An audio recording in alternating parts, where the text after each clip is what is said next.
Tumingin ka sa gitna ng dagat sa Camiguin, may nakatayo na higanteng cross. Akala mo ba simpleng monumento lang yan? Sa ilalim ng tubig na yan, nakalubog ang buong sementeryo ng isang sinaunang bayan. Kasaysayan at volcanology yan. Noong ika-13 ng Mayo taong 1871, sumabog ang puntang volcan sa Camiguin.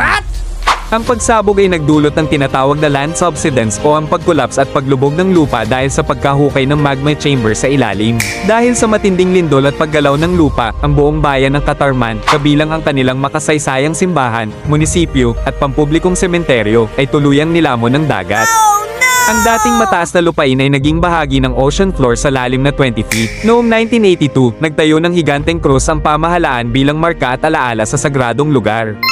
Isipin mo, ang dating lugar ng dalamhati at libingan ay naging isa na ngayon sa pinaka-unique na marine sanctuary at diving spot sa mundo kung saan ang mga lumang nicho ay naging tahanan na ng mga coral reef.